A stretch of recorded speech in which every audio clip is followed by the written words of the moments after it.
សំលោកពូនាំដំណឹងនេះទៅប្រាប់ដល់លោកអ៊ំសេដ្ឋីផងចុះថាខ្ញុំព្រមអ្វីដែលគាត់និយាយកាលពីថ្ងៃមុនហើយនាងគ្រាន់តែជាស្រីដែលមករៀបការនឹងយើងព្រោះតែបំណុលតែប៉ុណ្ណោះកុំចង់មកតម្លឹងរឹកនៅទីនេះភាពក្នុងការសងបំណុលនេះទេលោកគួរតែពិចារណារឿងផ្ទះនិងមុខចំនួនរបស់លោកសេដ្ឋីឲ្យមែនទេនេះលោកនាំអ្នកណាមកទៀតហើយ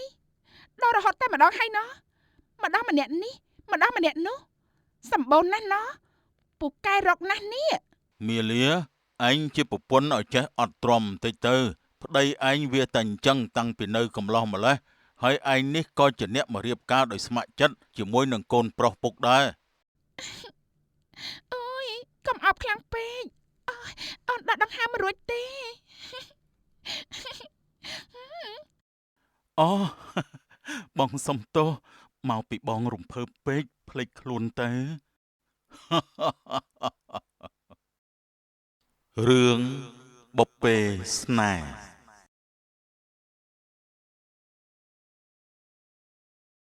លោកពុកពិសាទឹកលោកពុកបានធូនតិចហើយនៅ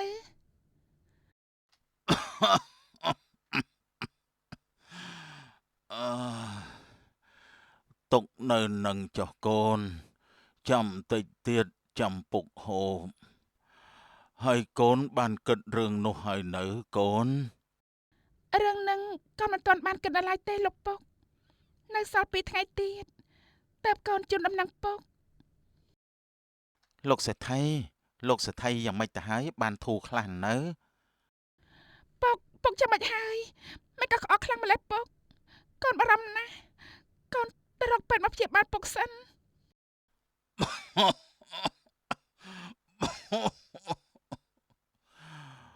មិនបាច់ទៅរកពេទ្យទេកូនពុកដឹងពីសុខភាពខ្លួនឯងច្បាស់ណាស់សុខភាពពុកនៅពេលនេះវាដូចជាមិនសូវស្រួលទេមាលាកូនពុកកុំនិយាយបែបនេះអីសុខភាពលោកពុកនៅល្អតាលោកសេដ្ឋីប្រហែលថ្ងៃនេះអាការៈជំងឺកាន់តែធ្ងន់ធ្ងរទៅហើយនាងគ្រូពេទ្យប្រាប់ថា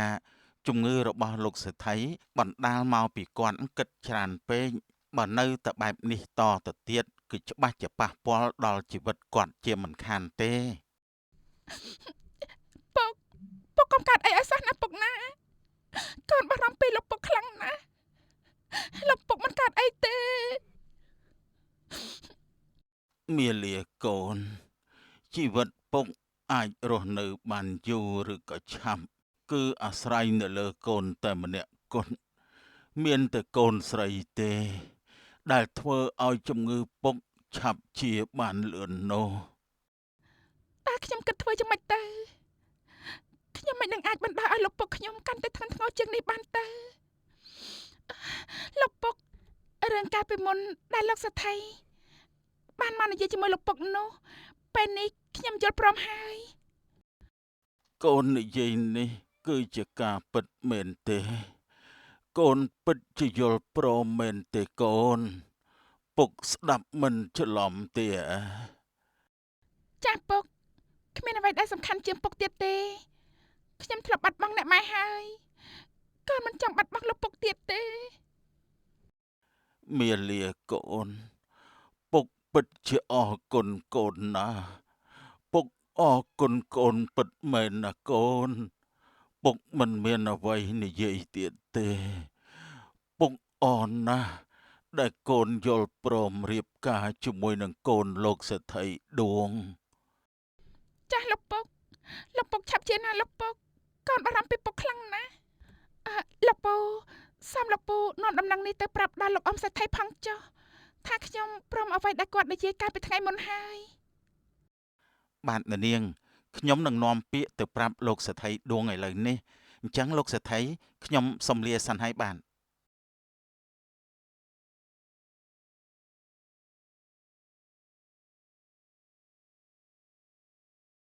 អេអូនមាលាតាអូនមាលាមិនបានជាអូនមកឈរនៅត្រង់នេះទៅវិញចូលមកក្នុងសិនមកអូន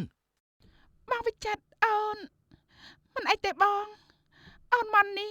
ព្រោះអូនមានរឿងចង់ប្រាប់ដល់បងតាក់ទងនឹងរឿងយើងពីរនាក់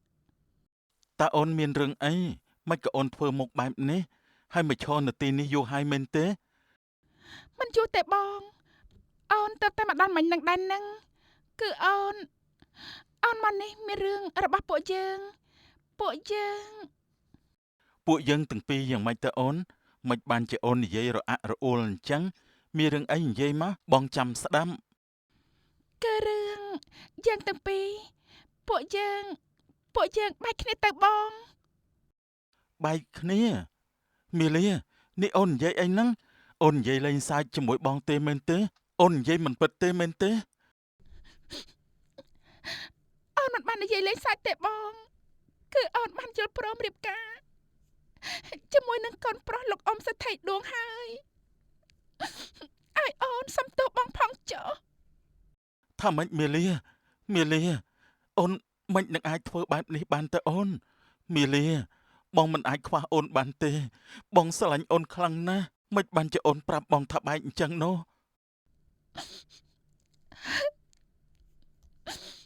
អូនធ្វើនេះក៏ព្រោះតែអូនត្រូវជួយលោកពុកអូនគ្មានជំរឿទេលោកពុកអូនបានជំពាក់ប្រាក់លោកសេដ្ឋីដួងច្រើនណាស់មានតែវិធីនេះទេដែលអាចជួយដោះបំណុលលោកពុកបានហើយអូនមកនេះក៏ព្រោះតែអូនមកលៀបបងជាលើកចុងក្រោយហើយដែរសូមបងបំភ្លេចអូនចោលចុះរឿងកន្លងមកចាត់ទុកថាគ្រាន់តែជាការយល់សប្តិរវាងពួកយើងទាំងពីរទៅចុះអូនលាសិនហើយ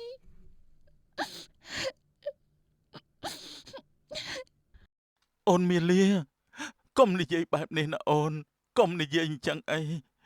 កុំទៅអីអូនបងសុំវមីលាកុំទៅចោលបងអីមីលាបងមិនអាចរស់គ្មានអូនបានទេអូនមីលាបងសុំវណាគឺមានតែធ្វើបែបនេះទេទើបទឹកភ្នែកខ្ញុំមិនហូរចុះក្រោមតែហេតុអីក៏បេះដូងខ្ញុំនៅតែឈឺបែបនេះមីលាតើពួកយើងពិតជាបែកគ្នាពិតមែនទេអូនដាច់ចិត្តណាស់មីលាមែនហើយបើជ្រុលជាបែបនេះទៅហើយចាប់ពីស្អែកនេះទៅខ្ញុំសុខចិត្តចាក់ចេញពីទីនេះទៅចុះសង្ឃឹមថាការចាក់ចេញមួយនេះនឹងធ្វើឲ្យមីលាអាចសាងសុភមង្គលហើយក៏សង្ឃឹមថាខ្ញុំអាចកាត់ចិត្តពីមីលាបានទៅចុះមួយឆ្នាំកន្លងផុតទៅ បងបថានេះបងកំពុងធ្វើអីហ្នឹងមិនបានជាបងយកស្រីមកដេកនៅក្នុងផ្ទះបែបហ្នឹងបងមានគិតដល់អារម្មណ៍ខ្ញុំខ្លះទេ ហាមីលាអូនឯងមកតាំងពីអង្កលនាងចេញទៅសិនទៅណា បងបថាមិនក៏បងអាក្រក់ថោកទាបខ្លាំងម្ល៉េះហេតុអីបានជាបងយកស្រីមកដេកដល់ផ្ទះបែបនេះដេកក្នុងបន្ទប់របស់អូនធ្វើអីហេតុអី បើបានជានាងឃើញទៅហើយក៏ឃើញចុះយ៉ាងម៉េចតើនាងអាចធ្វើអីយើងបានទៅនេះជាសិទ្ធិរបស់យើងចង់បានអីក៏បានដែរហ៎ ខ្ញុំមិនអាចធ្វើអីបាននោះទេតែបើជ្រុលជាលោកអស់ចិត្តពីខ្ញុំទៅហើយលោកដោះលែងខ្ញុំទៅក៏មកបញ្ឈឺខ្ញុំបែបនេះអីខ្ញុំជាមនុស្សមិនមែនជាសត្វនោះទេ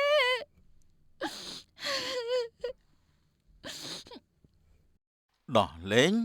នាងយកស្អីមកនិយាយឪពុកនាងជាពាក់ប្រាក់ឪពុកយើងច្រើនណាស់ត្រឹមមករៀបការជាមួយយើងមួយឆ្នាំគិតថាយើងដោះលែងនាងអញ្ចឹងហ៎នាងមេលានាងយកស្អីមកគិតហ្នឹង បើអញ្ចឹងលោកចង់បានអីពីខ្លួនខ្ញុំទៀតមែនខ្ញុំគ្មានអ្វីទៀតទេតែខ្ញុំមានកិត្តិយសមិនឲ្យលោកជន់ឈ្លីបែបនេះទេ មិនចង់បានអីទេគឺយើងគ្រាន់តែចង់បានស្រីស្អាតមកកំដរយើងតែប៉ុណ្ណោះព្រោះអីនឹងឯងនឹងវាអស់ស្អីឲ្យយើងនេះស្រឡាញ់ទៅហើយនេះណែមិនដែរមិនមិនក៏មិនខ្លាំងទៀតទៅ អាថោកទៀតឯងមិនស្មាននឹងសត្វផងសត្វនៅវាស្រឡាញ់ប្រពន្ធវាតែឯងវិញបានហើយវាយធ្វើបាបទាំងចិត្តនិងខ្លួនប្រាណ កុំមកប្រហិនជាមួយយើងឲ្យសោះណាទោះជានាងរៀបការជាមួយនឹងយើងតែនាងក៏មិនអាចមករាំងក្តីសុខរបស់យើងបានដែរនាងយល់ទេនាងគ្រាន់តែជាស្រីដែលមករៀបការនឹងយើងព្រោះតែបំណុលតែប៉ុណ្ណោះកុំចង់មកតម្លឹងរឹកនៅទីនេះតោះអូនឆាប់ស្លៀកពាក់ទៅពួកយើងចេញទៅក្រៅ ចាបងតោះអូនណាស្លៀកពាក់រួចហើយមើលចេញពីផ្លូវយើងមើលមិនដឹងជាបើយំយាយស្អីនៅកន្លែងនេះទេយើងកំពុងតែស្រួលផងមកកាត់ចង្វាក់យើងអស់អាលីងយីនាងនេះ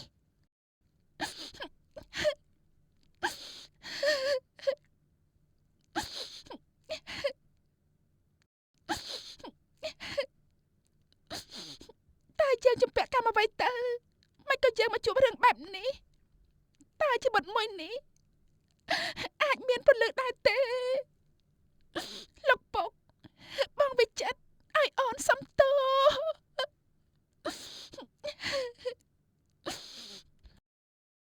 ក្រោយពីវិចិត្របានចាកចេញពីស្រុកកំណើតអស់រយៈពេល1ឆ្នាំមក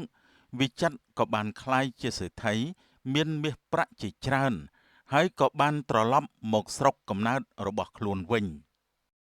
ថ្ងៃនេះផ្ទះខ្ញុំពិតជាមានកិត្តិយសមែនដែលបានលោកសេដ្ឋីវិចិត្រអញ្ជើញមកលេងបែបនេះបានខ្ញុំជឿថាលោកសេដ្ឋីក៏ប្រហែលជាដឹងច្បាស់ថាខ្ញុំមកនេះព្រោះតែមានបំណងអីហើយមែនទេខ្ញុំដឹងតែរឿងនេះតើលោកសេដ្ឋីអាចទុកពេលឲ្យខ្ញុំបន្តិចទៀតសិនបានទេមិនមែនខ្ញុំដាច់ចិត្តទេប៉ុន្តែខ្ញុំបានទុកពេលឲ្យដល់ទៅ3ខែទៅហើយបើសិនជាលោកសេដ្ឋីមិនមានលទ្ធភាពក្នុងការសងបំណុលនេះទេលោកគួរតែពិចារណារឿងផ្ទះនិងមុខចំនួនរបស់លោកសេដ្ឋីឲ្យមែនទេណែរឿងនេះសូមលោកសេដ្ឋីទុកពេលឲ្យខ្ញុំបន្តិចទៀតសិនទៅបានទេខ្ញុំសន្យាថាខ្ញុំនឹងមិនឲ្យខកទៀតទេបានខ្ញុំទុកឱកាសឲ្យលោកម្ដងទៀតសង្ឃឹមថាលោកអាចធ្វើតាមអ្វីដែលលោកនិយាយទៅចុះអញ្ចឹងខ្ញុំសូមលាលោកសេដ្ឋីសិនហើយ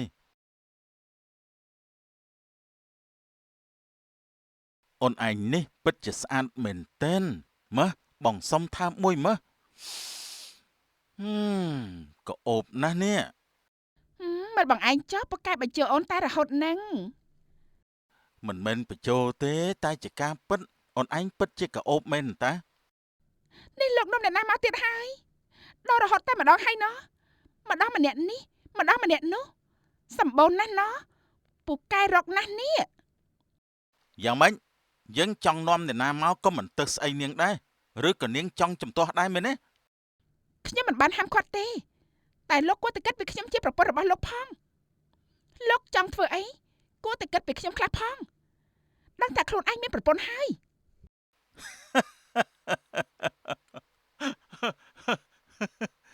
គិតពីនាងអញ្ចឹងហ៎យើងប្រាប់នាងទៅចុះបើយើងមិនគិតពីនាងទេម្លេះយើងដេញក្បាលនាងឯងចេញពីផ្ទះនេះបាត់ទៅហើយហាមីលៀនតាមានរឿងអីហ្នឹងបើអញគិតពីយើងមែនមិនមែនអញបដោស្រីគ្រប់ម៉ូតបែបនេះទេគួរណានៅផ្ទះជួយការងារលោកពុកការងារប្រពន្ធខ្លះផងមិនមែនដើរតែបំផ្លាញបែបនេះទេការងារស្អីយើងមិនចេះធ្វើទេឬមួយក៏នាងចង់ឲ្យយើងឃើញតែមុខនាងរាល់ថ្ងៃមែនទេទើបនាងសុកចិត្តហើយមានរឿងស្អីទៀតហើយនឹងមួយថ្ងៃឃើញតែឆ្លោះគ្នាហើយឯងក៏អញ្ចឹងដែរវុធាគិតតែពីដើរលេងមិនចេះជួយការងារពុកខ្លះទេលោកពុកមើលកូនប្រុសរបស់លោកពុកចុះថ្ងៃណាក៏នាំមនុស្សស្រីផ្លាច់មុខមកផ្ទះដែរពេលខ្ញុំចាប់បានបែរជាមករករឿងខ្ញុំទៅវិញមាលាឯងជាប្រពន្ធឲ្យចេះអត់ទ្រាំបន្តិចទៅប្តីឯងវាតែអញ្ចឹងតាំងពីនៅកំឡោះម្លេះហើយឯងនេះក៏ជាអ្នកមករៀបការដោយស្ម័គ្រចិត្តជាមួយនឹងកូនប្រុសពុកដែរខ្ញុំរៀបការពេលនោះក៏ព្រោះតែដើម្បីកាត់បំណុលលោកពុកខ្ញុំតែខ្ញុំក៏សង្ឃឹមថាក្រោយរៀបការប្តីខ្ញុំក៏អាចកែប្រែបានតែអ្វីដែលខ្ញុំគិតគឺខុសទាំងស្រុងប្តីខ្ញុំមិនត្រឹមតែមិនកែច្រឡឹកថែមទាំងធ្វើបាបផ្លូវចិត្តខ្ញុំរាល់ថ្ងៃថែមទៀតក្រែងនាងក៏និយាយថាការរៀបការជាមួយនឹងខ្ញុំនេះក៏ព្រោះតែចង់កាត់បំណុលដែរមែនទេអញ្ចឹងបានន័យថានាងមិនមែនរៀបការនឹងខ្ញុំដោយស្ម័គ្រចិត្តនោះទេដូច្នេះហើយពេលដែលខ្ញុំធ្វើអីនាងចាំបាច់មកចេះដឹងធ្វើអីទៅមែនហើយ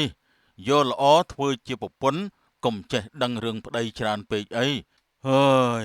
យើងមិនខ្វល់ទេរឿងពីរនាក់ឯងដោះស្រាយដូចគ្នាឯងទៅចុះយើងឈឺក្បាលណាស់ការពិតទៅមាលាគេមិនបានស្រឡាញ់កូនលោកសេដ្ឋីនោះទេមាលាតើអូនលំបាកប៉ុណ្ណាទៅ ដែលមកទ្រាំរស់នៅជាមួយមនុស្សដែលអូនមិនបានស្រឡាញ់បែបនេះហើយថែមទាំងទទួលការរងឈឺចាប់ព្រោះតែប្តីមានស្រីថែមទៀតបងសន្យាថាបងនឹងមកជួយអូនឲ្យរួចផុតពីការឈឺចាប់មួយនេះ2 សប្តាហ៍ក្រោយមកវិចិត្របានមកទារលុយដែលលោកសេដ្ឋីដួងបានជំពាក់យ៉ាងម៉េចទៅហើយលោកសេដ្ឋីពេលកំណត់បានមកដល់ហើយរឿងប្រាក់នោះតើលោកសេដ្ឋីអាចដោះស្រាយឲ្យខ្ញុំបានទេណែរឿងនេះសូមលោកសេដ្ឋីទុកពេលឲ្យខ្ញុំមួយរយៈទៀតទៅបានទេសូមទោសផងទោះជាលោកមានលេសយ៉ាងណាក៏ខ្ញុំមិនព្រមទុកពេលឲ្យលោកទៀតដែរតែខ្ញុំមានផ្លូវមួយសម្រាប់លោកសេដ្ឋីដែលអាចដោះស្រាយបំណុលដែលលោកជាពាក់នោះបានយ៉ាងស្រួលហ៎តើជាផ្លូវអីដែរទៅលោកសេដ្ឋីលោកប្រាប់ខ្ញុំមកតើមានផ្លូវណាអាចដោះស្រាយបានយ៉ាងស្រួលនោះខ្ញុំនឹងធ្វើតាមភ្លាមរឿងនោះវាអាស្រ័យទៅលើលោកសេដ្ឋីនិងកូនប្រុសរបស់លោកយល់ព្រមទេតើលោកអាចហៅកូនប្រសារស្រីរបស់លោកចេញមកជួបខ្ញុំឥឡូវនេះបានទេបានតើខ្ញុំនឹងហៅនាងចេញមកភ្លាមអាខ្មៅឆាប់ទៅហៅមាលាឲ្យចេញមកជួបលោកសេដ្ឋីឥឡូវនេះបាទលោកសេដ្ឋីអ្នកនាងមាលាលោកសេដ្ឋីគាត់ហៅឲ្យទៅជួបលោកពុកតើលោកពុកមានការចង់ជួបខ្ញុំមែនទេមែនហើយគឺលោកសេដ្ឋីចង់ជួបមាលាហើយនៅឈរភ្លឹកធ្វើអីទៀតឆាប់មកនេះមកនេះមើលទៅដូចជាបងវិចិត្រដល់ហើយទេមិនមែនបងវិចិត្រទេព្រោះបងវិចិត្រគាត់ក្រណាស់មិនបានជាខ្លាចជាសេដ្ឋីទៅកើតចាសួស្ដីលោកសេដ្ឋីតើលោកមានការអ្វីដែរបានជាចង់ជួបខ្ញុំមិនក៏គ្រាន់តែឃើញខ្ញុំហើយភ្លឹកបែបនេះអញ្ចឹងគឺលោកពុកខ្ញុំដូចជាមិនស្រួលខ្លួនសុំចូលទៅក្នុងវិញហើយយ៉ាងម៉េចមិនចង់ជួបមុខខ្ញុំទេមែនទេលោកសេដ្ឋីវិចិត្រចង់ជួបទៅហើយទៅជួបជាមួយគាត់បន្តិចទៅបញ្ញាប់ទៅណាសុំតបផងមិនដឹងថាលោកសេដ្ឋីចង់ជួបខ្ញុំមានការអីដែរហើយឲ្យខ្ញុំជួយអ្វីដែរទេនឹងគឺប្រកាសជាមានហើយលោកសេដ្ឋីរឿងដែលខ្ញុំនិយាយប្រាប់លោកសេដ្ឋីថាមានផ្លូវដោះស្រាយជូនលោកនោះខ្ញុំចង់ឲ្យមាលានិងកូនប្រុសរបស់លោកសេដ្ឋីលែងលះគ្នាហើយឈប់ទៅរវីរវល់នឹងជីវិតរបស់នាងទៀតតើលោកសេដ្ឋីអាចធ្វើបានដែរទេលោកសេដ្ឋីនេះលោកចង់និយាយអ្វីនឹងខ្ញុំស្ដាប់មិនយល់ទេហេតុអីបានជាឲ្យខ្ញុំលែងលះជាមួយនឹងប្តីរបស់ខ្ញុំនោះបាទលោកសេដ្ឋីរឿងនេះគឺប្រកាសជាបានហើយខ្ញុំអាចធ្វើបានព្រោះពីរនាក់នេះរស់នៅជាមួយគ្នាក៏មិនត្រូវគ្នាដែរបើបែកគ្នាក៏ល្អណាស់បាទអាខ្មៅឆាប់ទៅហៅអ្នកប្រុសរបស់ឯងមកយើងមានការបន្តិចលោកពុកខ្ញុំមិនមែនជាទំនិញដែលដោតដោដោយសេរីទេលោកពុកហើយមានរឿងអីហ្នឹងប៉ុងកំពុងតែដេកស្រួលផងមកហៅស្អីទេគឺបែបនេះណាកូនប្រុសពុកបានជំពាក់ប្រាក់លោកសេដ្ឋីវិចិត្រច្រើនណាស់ពុកគ្មានលទ្ធភាពនឹងសងប្រាក់ទៅលោកសេដ្ឋីទេហើយលោកសេដ្ឋីក៏មានសំណើឲ្យកូនលែងលះគ្នាជាមួយនឹងមាលានោះបំណុលនឹងត្រូវរួចគ្នាណាកូនទេពុកមិនបានទេកូនមិនព្រមលែងលះគ្នាជាមួយអូនមាលាជាដាច់ខាតបើសិនជាអញមិនយល់ព្រមទេនោះអញ្ចឹងបានតាព្រោះកាលពីថ្ងៃមុនយើងបានឃើញឯងធ្វើបាបមាលាហើយថែមទាំងយកស្រីប្លែកមុខមកផ្ទះទៀតធ្វើឲ្យប្រពន្ធរបស់ឯងនឹងពិបាកចិត្តខូចចិត្តហើយរឿងនេះយើងក៏បានប្រមូលភស្តុតាងនិងសាក្សីដែលជាស្រីស្នេហ៍របស់ឯងឲ្យទៅលោកមេឃុំជាអ្នកចាត់ការហើយបើសិនជាឯងមិនព្រមដោះលែងនាងទេនោះឯងនឹងមានទោសជាមិនខានឯងរើសមើលទៅតើផ្លូវមួយណារស់ផ្លូវមួយណាស្លាប់ឯងតើឯងចេតនាបានជាដឹងរឿងយើងច្រើនម្ល៉េះហើយឯងចង់បានអូនមាលាពីយើងយកទៅធ្វើអីយើងចេតនាគឺមិនសំខាន់ទេតែឥឡូវនេះឯងគិតយ៉ាងម៉េចទៅហើយព្រមលែងលះឬក៏ចង់ចូលទៅក្នុងគុកហើយឯងគិតដល់ណាទៀតមួយថ្ងៃឃើញតែឆ្លោះតែគ្នាសោះតើឯងនៅស្ដាយសំណោះធ្វើអីកាលពីពេលដែលនាងរៀបការជាមួយឯងនាងក៏មិនបានស្រឡាញ់ឯងដែរបើគុំទៅឪពុកនាងជំពាក់បំណុលពុកក៏នាងមិនព្រមមករៀបការជាមួយឯងបែបនេះដែរតែលោកពងកូនស្រឡាញ់មាលាណាស់តែកូនធ្វើនេះគ្រាន់តែបញ្ឈឺនាងតាបានហើយលោកសេដ្ឋីខ្ញុំយល់ព្រមដោះលែងកូនប្រសាខ្ញុំទៅចុះ តែចំពោះបំណុលនោះតើលោកគិតយ៉ាងម៉េចដែររឿងបំណុលខ្ញុំនឹងឲ្យអ្នកចំណិតខ្ញុំចាត់ចែងពីរឿងនេះតោះ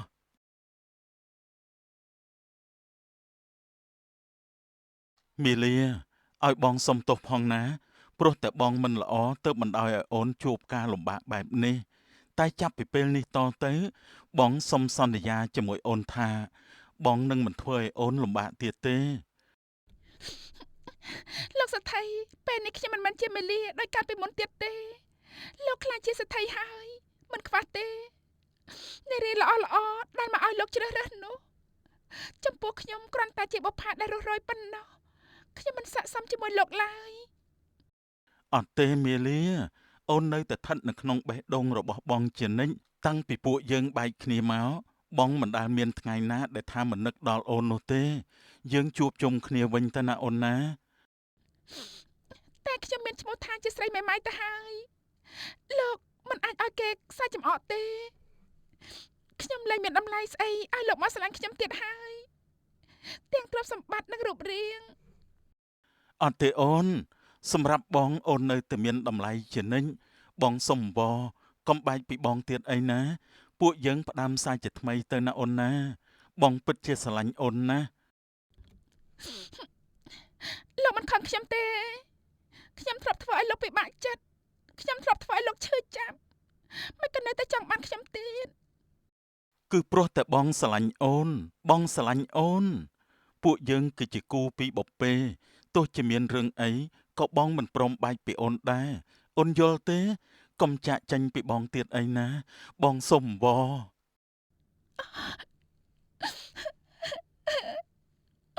អូនក៏ស្រឡាញ់បងដែរបងវិចិត្រឲ្យអូនសុំទោសដែលធ្វើឲ្យបងពិបាក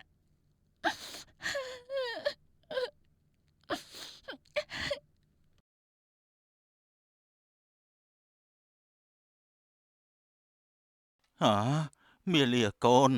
មិនក៏កូនអាចមកបានហាកូនពុកពិតជានឹកកូនណាពុកពិតជាចង់ទៅលេងកូនខ្លាំងណាស់តែលោកសថីដួងហាមពុកមិនឲ្យពុកទៅជួបកូនទេពុកបានឮមកថាកូនរស់នៅវេទនាខ្លាំងណាស់តើមែនទេកូនពុកខ្ញុំមិនអីទេទោះជាពួកគេធ្វើបាបខ្ញុំប៉ុណ្ណាក៏ខ្ញុំអាចស៊ូបានសូមត្រឹមតែពុកមានសុខភាពល្អអាយុវែងទៅបានហើយមាលាកូនពុកពិតជាសុំទោសកូនពិតមែនណាព្រោះតែពុកទើបបានជាកូនត្រូវមករងទុក្ខវេទនាបែបនេះ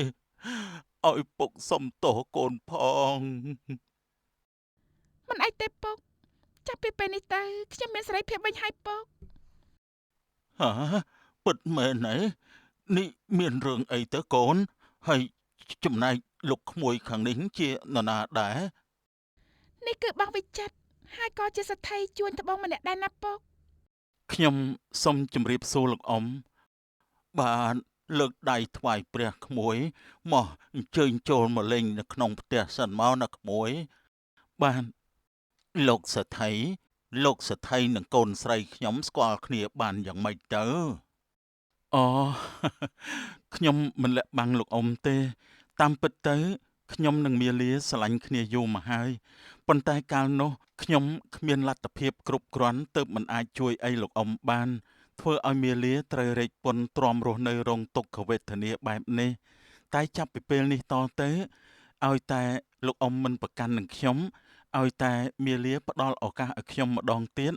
ខ្ញុំសន្យាថាខ្ញុំនឹងមើលថែមាលាមិនឲ្យនាងស្រក់ទឹកភ្នែកព្រោះតែការឈឺចាប់ទេតើលោកអ៊ំយល់ព្រមបុគ្គលនាងឲ្យខ្ញុំដែរទេចំពោះខ្ញុំមិនជាអ្វីទេគឺសម្រេចនៅលើមាលាតែប៉ុណ្ណោះតើមាលាវិញនោះកូនគិតយ៉ាងម៉េចដែរចំពោះលោកសេដ្ឋីនេះមិនមែនខ្ញុំជាអ្នកផ្ដល់ឱកាសឲ្យនោះទេតែគឺបងទេជាអ្នកដែលត្រូវផ្ដល់ឱកាសឲ្យខ្ញុំឬអត់នោះ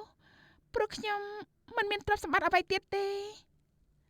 បើសិនជាសម្រេចលើបងគឺបងយល់ព្រមគ្រប់ពេលមាលាបងអរគុណអូនណាស់ដែលព្រមទទួលយកបងវិញអូយកុំអោបខ្លាំងពេកអូនដកដង្ហើមមិនរួចទេអូបងសុំទោស មកពីបងរំភើបពេកភ្លេចខ្លួនទៅ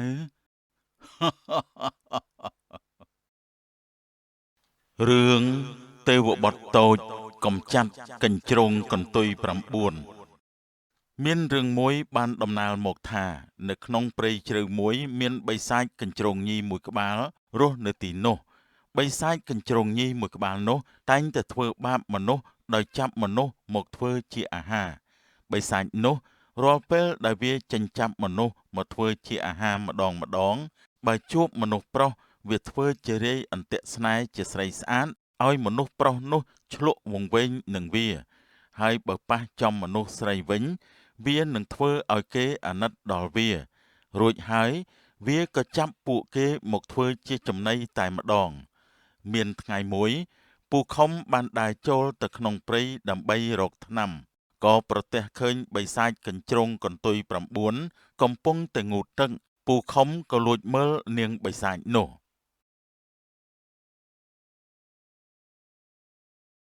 ទេនៅទីនេះដូចជាមានឮសំឡេងទឹកធ្លាក់ប្រហែលជាមានទឹកជ្រោះហើយមើលទៅកំពុងតែក្តៅល្មមគិតទៅរកលុបមុខងូតទឹកបន្តិចសិនឲ្យបាត់ស្រេកទឹកនិងកម្ដៅផង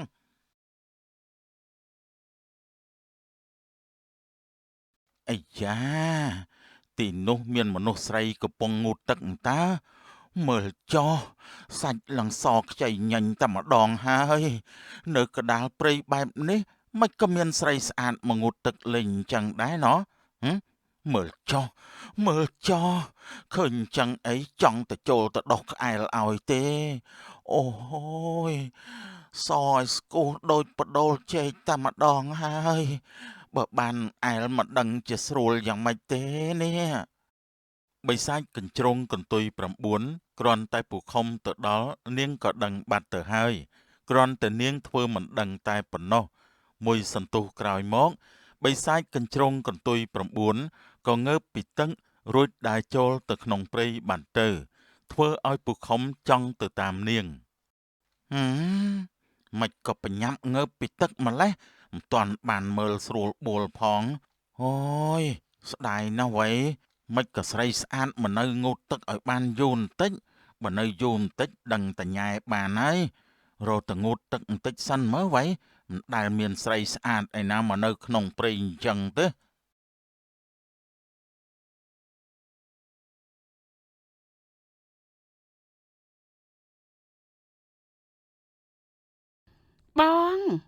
បងមើលអីហ្នឹងអូននេះអៀនណាស់ដឹងអត់ហើយបងទៅណាវិញហ្នឹងបានជាមកនៅកន្លែងហ្នឹងអញ្ចឹងបងបាទបងមករកថ្នាំបុរាណដើម្បីយកទៅលក់ហ្នឹងណាហើយនេះអូនឯងជាស្រីស្អាតដែលងូតទឹកនោះមែនមែនហើយបងគឺអូនជាស្រីស្អាតដែលងូតទឹកនៅកន្លែងទឹកធ្លាក់មិញហ្នឹង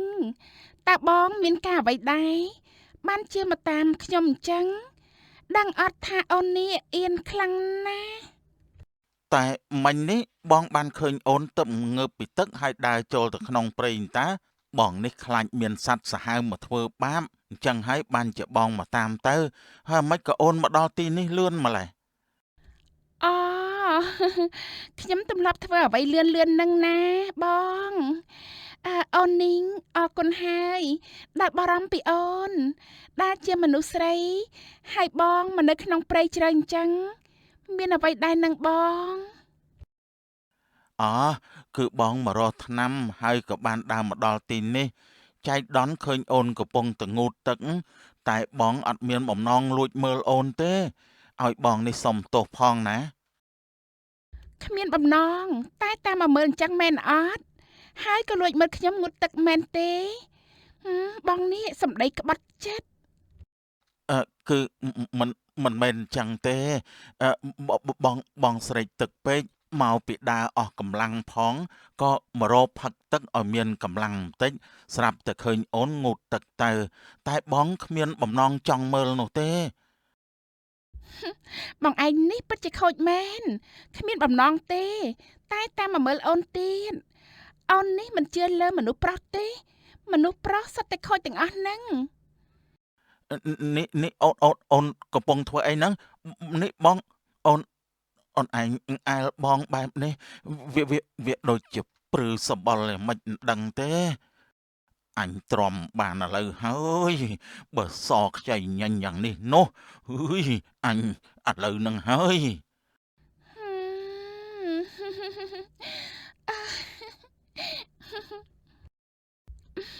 បន្តិចទៀតនឹងលែងព្រឺហើយ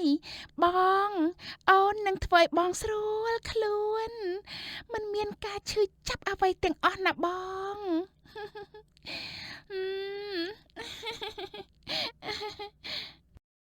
អូនឯងប្រកែកនិយាយលេងមែនធ្វើអីទៅបានជាមិនឈឺនោះបងនេះមានបទពិសោធន៍ខ្លះដែរណាតែនៅតែស្រែកបន្តិចហើយអូនឯងមានបទពិសោធន៍អីថ្មីមែនទេបានជាមិនឈឺនោះ គឺវាបែបនេះណាបងគឺវាមិនឈឺអ្វីទាំងអស់ណាបងសម្លាញ់ហឹម អឺអូនាងគឺអឺ មិនដែរបងឈឺចាប់អត់អូននិយាយហើយថាវាមិនឈឺចាប់ទេឃើញអត់បងអូននេះគឺជាបិសាចដែលចាំស៊ីឯងនឹងហើយ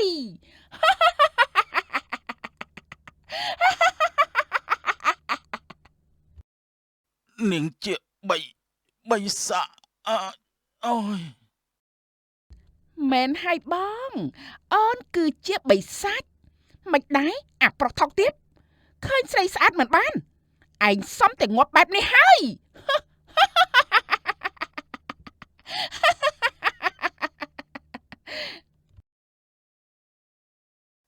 ក្រោយពេលពូខុំស្លាប់បាត់ទៅអ្នកស្រុកអ្នកភូមិឆ្ងល់គ្រប់គ្នាព្រោះមិនដែលឃើញគាត់ដើរលក់ថ្នាំនៅក្នុងភូមិទៀតឡើយ យាយពៅ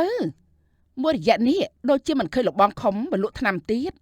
តើគាត់មានរឿងអីទៅដឹងយាយមែនហើយយាយក៏មិនដឹងដែរយាយក៏មិនដែលឃើញវាមកដើរលក់ថ្នាំទៀតដែរប្រហែលជាវាទៅលក់នៅភូមិផ្សេងហើយទេដឹងអេតិចលូវាឈឺទេដឹងយាយវាមិនដែលទេគាត់ជាអ្នកលក់ថ្នាំទៅហើយនៅឈឺទៀតមិនទេយាយប្រហែលជាគាត់ទៅលក់នៅភូមិផ្សេងហើយមើលទៅនោះព្រោះអីមកលក់នៅក្នុងភូមិយើងមិនសូវដាច់ផងចុះឯងគិតថាឲ្យតែអ្នកលក់ថ្នាំមិនចេះឈឺមែនទេហ៎គេធ្វើដល់តែគ្រូពេទ្យនៅស្លាប់ហើយអាខុំគ្រាន់តែជាអ្នកលក់ថ្នាំវាជាទេវតាមែនអីបានជាមិនចេះឈឺនោះអើយមិនមែនទេយាយខ្ញុំគិតថាបើគាត់ឈឺក៏ប្រហែលជាមិនឈឺយូរដល់ថ្នាក់នេះដែរនេះ2ខែហើយណាយាយបើឈឺនោះតែមួយអាទិត្យអីជាហើយនេះយូរហើយណាយាយជួនកាលគេមានធរៈរបស់គេយើងមិននឹងដឹងទៅអើនៅនិយាយនឹងហើយឯងបានអីធ្វើម្ហូបដែរហ៎ប្រហែលជាគាត់មានរវល់អីអញ្ចឹងហើយមែនទេយាយមិនទាន់បានរកនឹកធ្វើអីផងបើឥឡូវតែនិយាយស៊ីត្រៃជាមួយយាយហ្នឹងណាបានអីគិតពីមុខម្ហូបនោះយី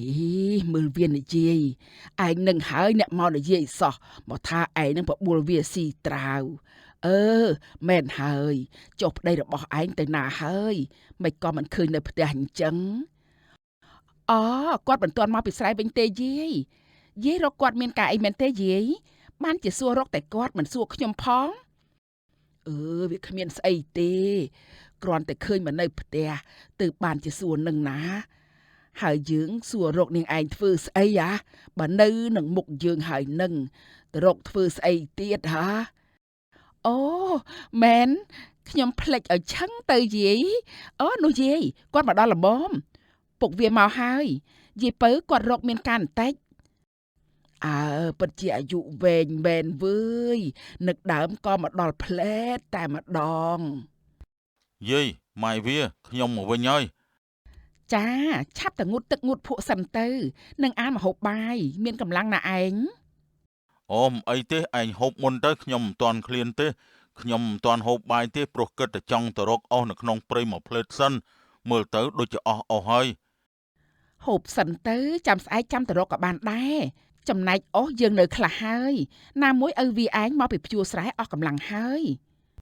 មិនអីទេម៉ែវាខ្ញុំចេញទៅរកតែមួយផ្លេតទេនឹងមកហូបបាយវិញហើយចាំមួយផ្លេតទៅណា តាមចិត្តចុះអញ្ចឹងគាត់ហូបបាយហើយមិនហូបក៏អត់ចុះមិនវល់ទេមកយាយពៅហូបបាយជាមួយខ្ញុំតែអញ្ចឹងអើយមិនអីទេហូបចុះបើអញ្ចឹងយាយក៏រកទៅផ្ទះសិនដែរហើយព្រោះមកនឹងដូចជាយូរដែរហើយផ្ទះមិនបានបិទទ្វារផងក្រែងមានសត្វវាចូលស៊ីរបស់របរនឹងហើយយាយរកទៅសិនហើយណាចាស់យាយសុខសប្បាយណា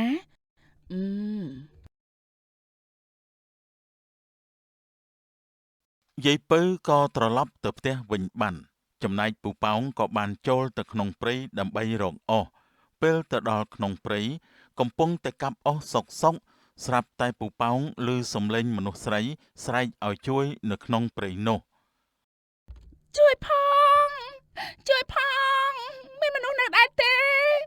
ជួយខ្ញុំផងជួយផង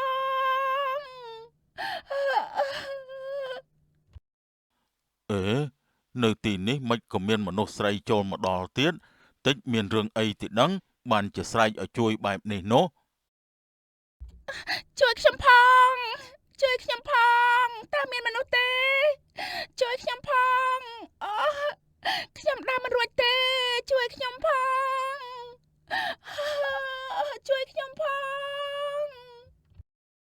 ពូប៉ោងក៏ដើរតាមសំឡេងដែលស្រែកឲ្យជួយនោះហើយក៏បានទៅឃើញបិសាចកញ្ជ្រងកន្ទុយ9កំពុងតែអង្គុយនៅមួយកន្លែងដើរមិនរួចពូប៉ោងក៏ចូលទៅសួរក្មួយស្រីមុននេះពូបានលើក្មួយស្រែកឲ្យជួយមែនទេតើក្មួយមានរឿងអីនឹងហើយក្មួយមកក្នុងព្រៃជ្រៅតែម្នាក់ឯងអញ្ចឹងមានគ្រោះថ្នាក់ណាស់ណាក្មួយស្រីចាមែនហើយពូខ្ញុំស្រែកឲ្យពូជួយខ្ញុំមិនអាចដើររួចនឹងណាពូក្មួយដើរលេងជាមួយមិត្តភក្តិតែក្មួយបានវង្វេងផ្លូវពីមិត្តភក្តិអស់ក្មួយឯងកើតអីបានជាដើរមិនរួចបែបនេះហើយផ្ទះក្មួយស្រីឯងនៅឯណាបានជាមកនៅកណ្ដាលព្រៃជ្រៅអញ្ចឹងគឺខ្ញុំត្រូវពោះចឹកនឹងណាពូផ្ទះរបស់ខ្ញុំនៅឯខាងកើតភ្នំហើយខ្ញុំវង្វេងផ្លូវ2ថ្ងៃហើយឥឡូវត្រូវពោះចឹកទៀតថាម៉េចត្រូវពោះចឹកហើយពោះចឹកកន្លែងណាទៅក្មួយមើលឲ្យពូសុំមើលបន្តិចមើលហើយចឹកនឹងយូរហើយនៅគឺផ្លូវនេះហើយណាពូហើយក្មួយមិនដឹងថាពស់នោះគឺជាពស់អ្វីទេសូមពូជួយខ្ញុំផងណាពូណាចឹកត្រង់ផ្លូវទៀតស្លាប់ហើយត្រង់ណាមិនចឹកទៅចឹកចំកន្លែងនោះមើលអាចឲ្យពូមើលបន្តិចបានទេថាពស់ដែលចឹកនោះមានពឹសឬក៏យ៉ាងណាក្មួយគឺត្រង់នេះណាពូលោកពូជួយមើលឲ្យក្មួយបន្តិចទៅមើលអូយឈឺណាស់ពូជួយខ្ញុំផងណាពូណាក្មួយឈឺខ្លាំងណាស់ទ្រាំមិនបានទេណាពូអូយមុខរបួសនេះពិតជាមានពឹសឲ្យក្មួយបើអញ្ចឹងក្មួយចាំបន្តិចចាំពូជួយបឺតយកពឹសចេញឲ្យនៅក្មួយទ្រាំបន្តិចណាវាឈឺបន្តិចហើយ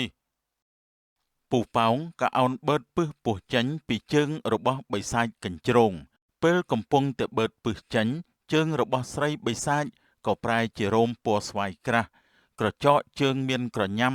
ធ្វើឲ្យពូប៉ោងភ័យភ្ញាក់ក្រញាងតែម្ដងមិនក៏ជើងនាងទៅជាបែបនេះតើនេះជាជើងស្អីហ្នឹងតើនាងជាសត្វចម្លែកអីបានជាមានរោមច្រើនយ៉ាងនេះ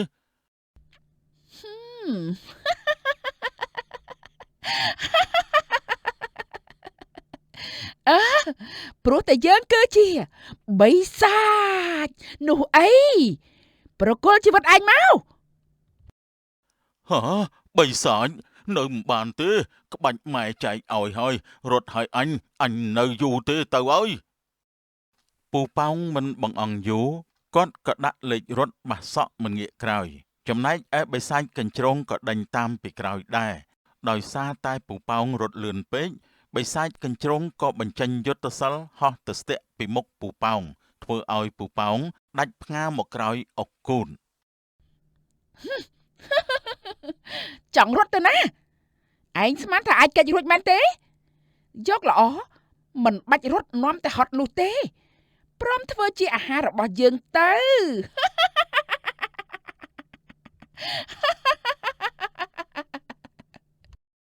ឈួតទេអីហ៎អ្នកណាទៅចង់ធ្វើជាអាហាររបស់នាងនោះនាងបិសាចយើងនេះស៊ូស្លាប់ជាមួយនាងបិសាចឯងហើយ អាយ៉ាចង់តទល់ជាមួយនឹងយើងផងអេ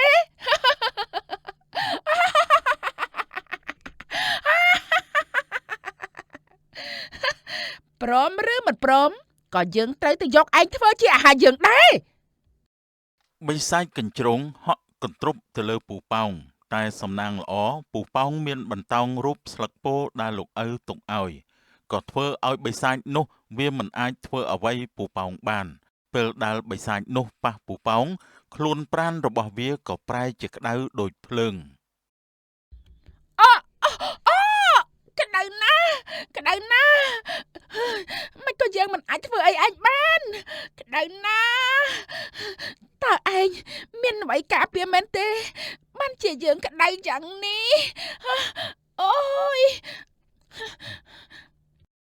នេះប្រហែលជាមកពីបតោងស្លឹកពោធិ៍ដែលលោកឪឲ្យនេះហើយមើលទៅបានជានាងបិសាចនេះវាក្តៅយ៉ាងនេះ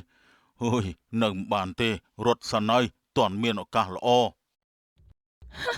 មិនអីទេយើងឲ្យឯងរួចខ្លួនសិនចុះចាំមើលលើក្រោយយើងមិនឲ្យឯងរួចខ្លួនបានទេចាំតែមើលទៅ ក្រោយពេលរត់រួចពីក្រញាំបិសាចកញ្ជ្រងកន្ទុយ9ពូប៉ោងក៏ខំប្រឹងរត់រហូតដល់ផ្ទះគ្រាន់តែមកដល់ផ្ទះភ្លាមពូប៉ោងបានព្យាយាមប្រាប់មិញច័ន្ទថាគាត់បានជួបបិសាចតែមិញច័ន្ទមិនជឿឡើយព្រោះគាត់គិតថានៅលើโลกនេះមិនដែលមានបិសាចឯណានោះទេម៉ែវាអើយជួយផងម៉ែវាអូយជួយផងម៉ែវាមានបិសាចវាចង់សម្លាប់ខ្ញុំណាវានៅជើងភ្នំឯនោះ ហើយយ៉ាងម៉េចនឹងពុកវាមិនក៏តែហេបទៅហប់អីខ្លាំងម្លេះតើវាមានរឿងអីហ្នឹងហ៎មើលឈប់ឲ្យបាត់ហត់សិនទៅចាំប្រាប់ខ្ញុំ ម៉ែវាខ្ញុំភ័យណាស់ម៉ែវាមានបិសាចកញ្ជ្រងវាចង់សម្លាប់ខ្ញុំសំណាងឲ្យដែលមានបតោងដែលលោកឪឲ្យនោះកុំអីខ្ញុំបានខ្លាចជាចំណីនាងបិសាចនោះបាត់ទៅហើយ រឿងអីសម្រួលអារម្មណ៍ហើយនិយាយមួយទៅមើលកុំនិយាយញាប់ពេកខ្ញុំស្ដាប់មិនទាន់ទេឪវាមានរឿងអីហ៎ គឺមិញនេះខ្ញុំបានឃើញបិសាចនឹងណាម៉ែវាស្ដាប់បាននៅប៉ុណ្ណឹងយើងនិយាយខ្លាំងចឹងហើយនៅស្ដាប់មិនបានទៀតយ៉ាប់ណាស់យាយនេះវើយ បិសាច ពុកវាឯងនេះកុំចេះតែនិយាយផ្ដេសផ្ដាសបិសាចមកពីណាទៅតាំងពីកើតពោះម៉ែមកណាខ្ញុំមិនដែលដឹងថាមានបិសាចអីមកពីណានោះទេកុំចេះតែនិយាយផ្ដេសផ្ដាសនោះខ្ញុំមិនជឿទេ មែនណាម៉ែវាខ្ញុំអត់កុហកទេពិតជាមានបិសាចពិតមែនណាខ្ញុំបិះតែនឹងខ្លាយជាចំណីរបស់វាបាត់ទៅហើយ ហើយឯងបានឃើញស្អីខ្លះឆាប់និយាយមកមើលតើនាងបិសាចនោះវាមានរូបរាងយ៉ាងម៉េចហ៎ខ្ញុំនេះណាមិនជឿសោះតាំងពីដូនតាមកមិនដែលមានបិសាចអាណាទេ ពូប៉ោងបានរៀបរាប់ប្រាប់មិញច័ន្ទគ្រប់យ៉ាងដែលគាត់បានជួបតាំងពីដើមដល់ចប់ស្ដាប់ហើយទោះបីមិញច័ន្ទមិនទាន់ជឿ 100% តែក៏ជឿបានខ្លះដែរព្រោះមើលទៅសភាពភ័យខ្លាចរបស់ពូប៉ោងដូចជាមិននិយាយលេងសើចឡើយ អេស្ដាប់ពុកវាឯងនិយាយ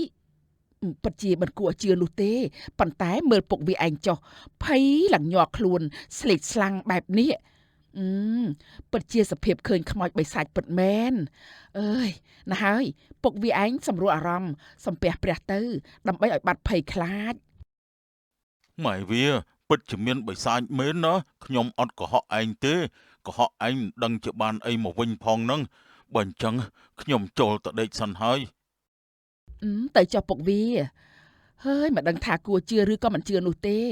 តែមើលទៅពុកវាឯងដូចជាភ័យដល់ហើយណាមួយពុកវាឯងមិនទាន់បាត់ភ័យទៀតបែបនេះ ងាកមកបិសាចកញ្ជ្រងកន្ទុយ9ឯនេះវិញ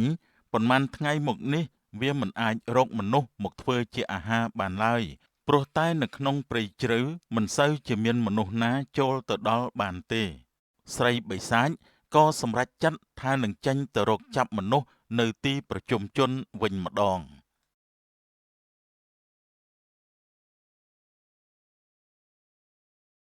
នាងច័ន្ទអើយនាងច័ន្ទនៅផ្ទះអត់នឹងវ៉ៃយាយវាទៅណាបានជាបាត់ស្ងាត់ឈឹងបែបនេះនាងច័ន្ទអើយនាងច័ន្ទចាយាយខ្ញុំនៅផ្ទះអន្តាយាយចូលមកយាយហើយយាយមានការអីដែរបានជាមកផ្ទះខ្ញុំនឹងយាយស្មានតែឯងនេះមិននៅផ្ទះទេមើលទៅដូចជាស្ងាត់ពេកបានជាមកមើលនឹងណាហើយថ្ងៃនេះមិនទៅស្រែទេអីបានជានៅទាំងពីរនាក់នឹងយាយមានការអីនឹងយាយអង្គុយសិនមកមើលតែយាយដូចជាហត់ហើយតើមានរឿងអីបានជារត់ស្លន់ស្លោម្ល៉េះគឺថាអញ្ចេះទេយាយដឹងថាពួកឯងច្បាស់ជាដឹងពីរឿងបិសាចដែលវាមកអុកឡុកសម្រាប់មនុស្សកាលពីប្រហែលថ្ងៃមុននោះតែមិញនេះស្រីបិសាចនោះវាទើបតែសម្រាប់មនុស្សនៅក្នុងភូមិខាងកើតយើងនេះទៀតហាថាម៉េចយាយពិតមែនណាយាយមានបិសាចសម្រាប់មនុស្សមែនទេខ្ញុំនេះមិនជឿទេយាយពិតណាស់យាយចំណាស់នេះទៅហើយទៅកុហកពួកឯងធ្វើស្អីទៅពិតជាមានបិសាចមែនណាយើងនេះភ័យមិនទាន់បាត់ផងទេណាបិសាចនោះសាហាវណាស់កាលពីលើកមុនកុំទៅបានបតោងស្លឹកពោដែលលោកឪឲ្យកុំអីពេលនេះខ្ញុំខ្លាយជាចំណីរបស់វាបាត់ទៅហើយ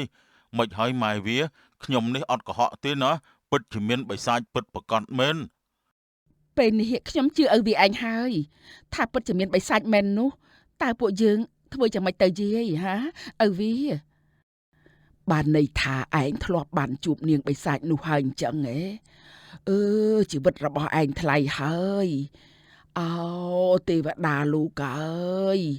សូមមកជួយពួកខ្ញុំផងទៅបើមិនអញ្ចឹងទេមនុស្សទាំងឡាយទាំងពួងច្បាស់ជាស្លាប់ដោយសារតែនាងបិសាចនោះអស់ជាមិនខានទេមែនហើយមានតែទេវតាទេដែលអាចជួយពួកយើងបានសូមទេវតាជួយពួកខ្ញុំផងជួយឲ្យរួចពីនាងបិសាចនោះផងបើមានអភិនិហាមែនសូមឲ្យទេវតាមកជួយពួកខ្ញុំផងចុះសាធុសាធុសាធុការលើកដៃប្រណម្យបន់ស្រន់នេះក៏បានធ្វើឲ្យរញ្ជួយទៅដល់ឋានទេវតាព្រះឥន្ទក៏បានកោះហៅទេវតាគ្រប់អង្គមកប្រជុំគ្នាដើម្បីរកដំណោះស្រាយក្នុងនោះក៏មានទេវបុត្រតូចជាងគេទៅចូលរួមផងដែរទេវតាគ្រប់អង្គមកជុំគ្នាអស់ហើយមែនទេថ្ងៃនេះយើងហៅទេវតាទាំងអស់មកនេះគឺមានរឿងចង់ឲ្យទេវតាជួយរកវិធីដោះស្រាយ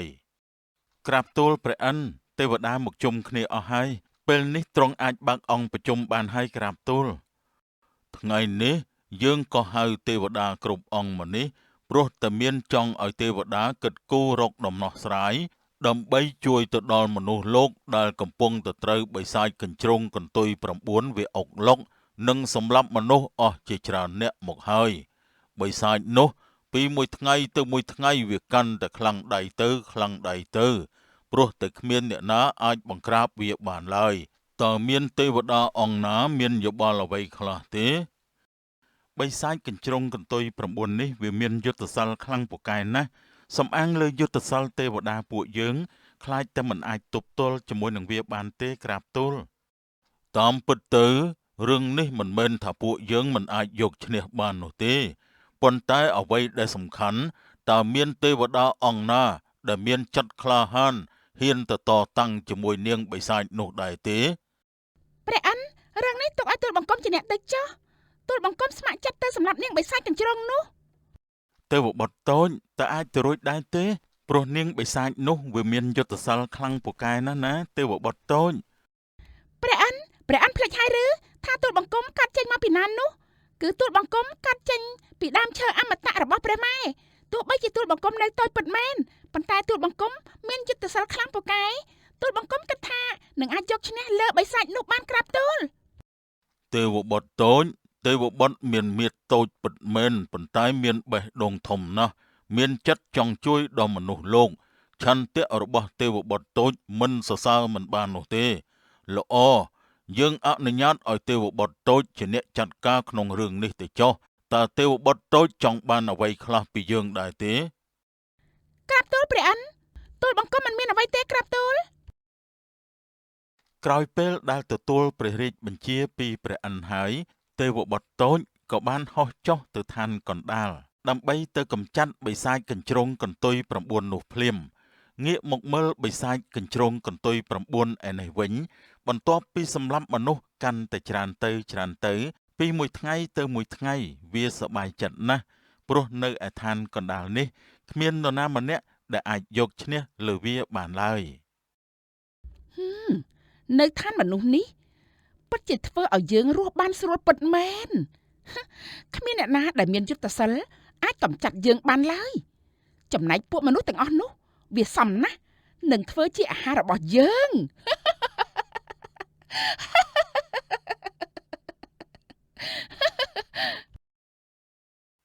ភាពអំនួតក្អេងក្អាងរបស់បិសាចកញ្ជ្រោងកន្ទុយ9បានធ្វើឲ្យវាចេះតែកក្លឿននិងចេញមកចាប់មនុស្សស៊ីជារៀងរាល់ថ្ងៃពេលយប់មកដល់បិសាចកំណាចនោះវាចាប់ផ្ដើមចេញមករកចាប់មនុស្សស៊ីជាអាហារទៀតសភាពនៅក្នុងភូមិពិតជាមិនអ៊ូអរដូចពីមុនឡើយមនុស្សម្នាខ្លាចបិសាចនេះខ្លាំងណាស់ឲ្យទៅពេលយប់ព្រលប់គឺដឹងទៅនាំគ្នាបិទទ្វារបិទបង្អួចសំងំតែនៅក្នុងផ្ទះមិនចេញទៅណាឡើយ អេហេតុអីបានជាស្ងាត់យ៉ាងនេះតែទោះជាខំពួនយ៉ាងណាក៏ពួកឯងមិនអាចកិច្ចផុតពីកណ្ដាប់ដៃយើងបានឡើយ ពួកឯងត្រៀមខ្លួនស្លាប់ឲ្យហើយទៅមិនបាច់ខំពួនទេចេញមកភ្លាមមកឲ្យយើងស៊ីតាមស្រួលមក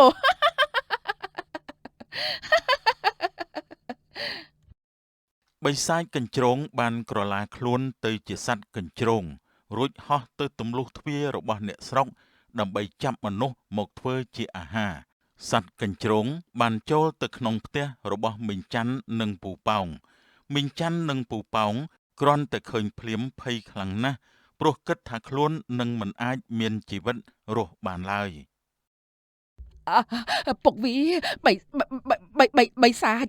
ច់វាហោះចូលមកហើយជួយទប់ទ្វារកុំឲ្យវាចូលមកបានឲ្យសោះណាឪវាអើយ បិសាចកញ្ជ្រោងម៉ែវាយើងប្រហែលជាមិនរស់ទេមើលទៅនោះទប់មិនជាប់ទេម៉ែវាពេលនោះគ្រាន់តែបិសាចកញ្ជ្រោងក្រហឹមតែបន្តិចក៏ធ្វើឲ្យទ្វាររបើកខ្ទេចអស់ ពួកឯងត្រៀមងាប់ឲ្យហើយទៅទ្វារប៉ុណ្ណឹងស្មានតែទប់ជាប់នឹងកម្លាំងយុទ្ធសាស្ត្ររបស់យើងបានមែនទេ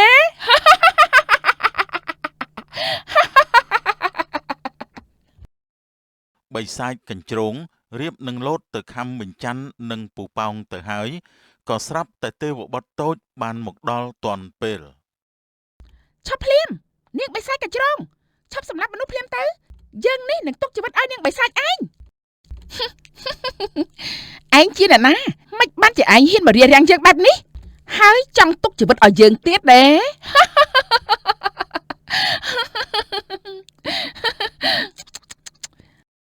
យើងគឺជាទេវបុត្រតូចយើងបានទទួលបញ្ជាពីព្រះឥន្ទឲ្យមកកម្ចាត់នាងបិសាចឯងនេះហើយ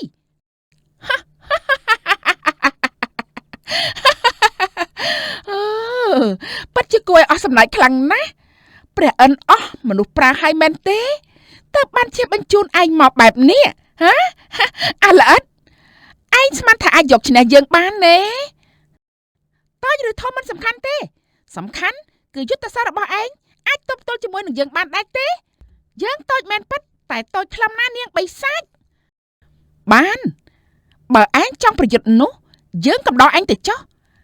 ហើយកុំថាយើងនេះធ្វើបាបកូនក្មេងឲ្យសោះណាអាល្អិត ទេវបុត្រតូចបានហោះចេញទៅក្រៅផ្ទះមីងច័ន្ទដើម្បីបង្វែងដានឲ្យបិសាចនោះចេញពីផ្ទះមីងច័ន្ទ ពុកវាបិសាចនោះវាហោះចេញទៅក្រៅហើយតើទេវតាតូចអាចយកឈ្នះនាងបិសាចនោះឬអត់ឪវា ឃើញហើយម៉ែវាសាធុសូមឲ្យទេវបុត្រតូចអាចយកឈ្នះបានផងទៅចុះសាធុ មែនហើយសូមឲ្យទេវតាតូចយកឈ្នះលើនាងបិសាចនោះផងទៅចុះសាធុ នៅឯខាងក្រៅឯនេះវិញទេវបុត្រតូចនិងបិសាចកញ្ជ្រោងកន្ទុយ9បានបញ្ចេញឫទ្ធិអំណាចរៀងខ្លួន បិសាចកញ្ជ្រោងបានដំកើងខ្លួនយ៉ាងធំឯចំណែកទេវបុត្រតូចបានហោះលើកងចក្ររបស់ខ្លួនបង្អួតរាងយ៉ាងសង្ហា ស្រីបិសាចឆាប់ចូលមកចុះយើងនឹងសម្លាប់នាងបិសាចឯងនៅថ្ងៃនេះហើយមិនឲ្យនាងឯងទៅសម្លាប់មនុស្សបានទៀតជាដាច់ខាតអញ្ចឹងមានតែសាកមើលហើយបានដឹងថាអ្នកណាខ្លាំងអ្នកណាខ្សោយអាល្អិតឯងមានអីបញ្ចេញឲ្យអស់មក បិសាចកញ្ជ្រោងក៏បានលោតទៅត្របាក់ទេវបុត្រតូចតែត្របាក់មិនត្រូវសោះព្រោះតែទេវបុត្រតូចមានភាពរហ័សរហួនមិនងាយនឹងឲ្យកញ្ជ្រោងនោះត្របាក់បានដោយងាយៗឡើយក្រោយខំកិច្ចម្ដងទៅឆ្វេងម្ដងទៅស្ដាំទេវបុត្រតូចក៏ចាប់ផ្ដើមតដៃជាមួយនឹងបិសាចកញ្ជ្រោងវិញម្ដង នាងបិសាចនាងឯងត្រៀមខ្លួនទទួលយកថ្នាំខ្លាំងរបស់យើងវិញម្ដងទៅមហិទ្ធិឫទ្ធិកងចាក់ភ្លើង ទេវបុត្រតូចបានបោះកងចក្ររបស់ខ្លួនទៅលើបិសាចកញ្ជ្រោងធ្វើឲ្យបិសាចកញ្ជ្រោងពិបាកនឹងរើខ្លួនមិនអាចគេចចេញពីរង្វង់កងបានឡើយ លែងយើងអូយលែងយើងទៅលែងយើងអូយយើងមិនសុខចិត្តទេដែលមកចាញ់អាក្មេងតូចល្អិតឯងនេះលែងយើងទៅលែងយើងអូយយើងមិននឹងអាចដោះលែងនាងឯងដោយងាយៗទៅបិសាចចង្រៃមកប្រកាន់នាងឯងបានសាំងមកច្រើនមិនអាចទុកឲ្យនាងបិសាចឯងបានរួចខ្លួនទៀតទេឯងមិនព្រមលែងយើងមែនទេបានយើងនឹងឲ្យឯងភ្លឺភ្នែកម្ដងកន្ទុយវេទមន្តបញ្ចេញមហិទ្ធិឫទ្ធិភ្លាមមក បិសាចកញ្ជ្រោងក៏បានបញ្ចេញកន្ទុយ9របស់ខ្លួនគ្រានោះកម្លាំងរបស់វាក៏អាចធ្វើឲ្យវារួចខ្លួនពីរង្វង់កងចក្ររបស់ទេវបុត្រតូចបិសាចនោះវាក៏បានប្រើកន្ទុយរបស់វាបាញ់ម្ជុលពិសទៅលើទេវបុត្រតូចតែទេវបុត្រតូចបានប្រើកងចក្រវាយម្ជុលរាប់ពាន់របស់បិសាចនោះបានយ៉ាងរហ័សម្ជុលពិសនោះមិនប៉ះដល់ទេវបុត្រសូម្បីតែមួយឡើយ មិនដែរនាងបិសាចអស់ក្បាច់ហើយមែនទេអញ្ចឹងចាំទទួលរបស់យើងវិញទៅនាងបិសាចកញ្ជ្រោងចង្រៃស្លាប់ទៅអើយអាក្មេងទៀតនឹងកើតពីម្សិលមួយថ្ងៃឯងអាចកិច្ចផុតពីមជ្ឈុលពុះរបស់យើងបានតែឯងក៏មិនប្រកាសថាអាចកិច្ចផុតពីរាងកាយឥតស្រមោលរបស់យើងបានដែរប ិសាចកញ្ជ្រោងបានបែងភាគខ្លួនឯងដើម្បីបង្វែងដានរបស់ទេវបុត្រតូចរួចក៏ហោះមកសង្គ្រប់លើទេវបុត្រតូចជុំចិនមីងច័ន្ទនិងពូប៉ោងដែលលួចមើលពីក្នុងផ្ទះមកឃើញបែបនេះក៏ភ័យណាស់គិតថាទេវបុត្រតូចច្បាស់ជាស្លាប់មិនខានឡើយ ពុកវីទេវបុត្រតូចមើលទៅប្រហែលជាមិនអាចយកឈ្នះលើបិសាចនោះបានទេព្រោះនាងនោះមានយុទ្ធសាស្ត្រខ្លាំងពូកែណាស់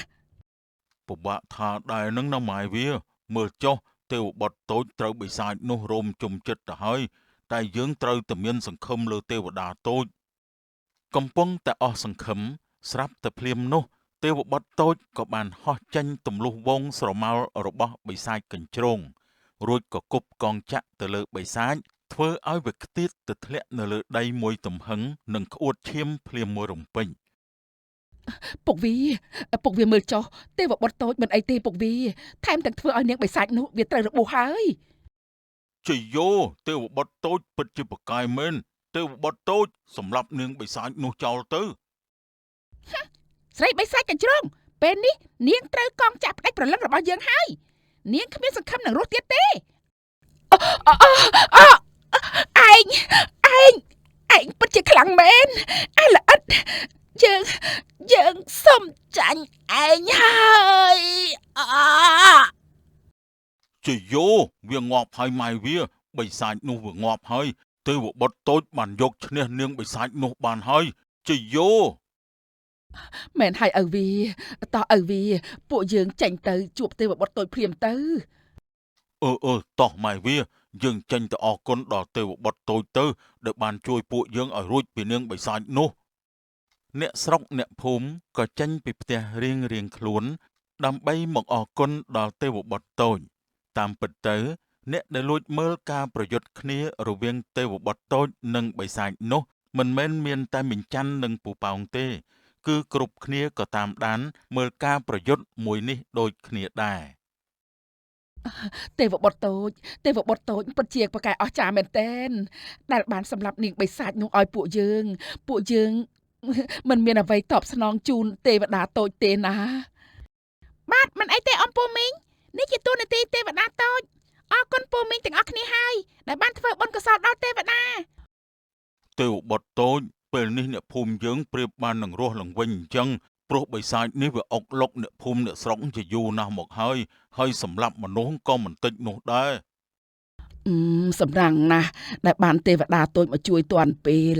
កុំអីពេលនេះពួកខ្ញុំមិនដឹងថាកិច្ចតាណារួចឡើយមិនអីទេយាយជីវិតមនុស្សលោកពិតជាសំខាន់ឋានទេវតាអាចនឹងមិនលូកដៃឡើយបើសិនជាការស្លាប់នេះជាព្រំលិខិត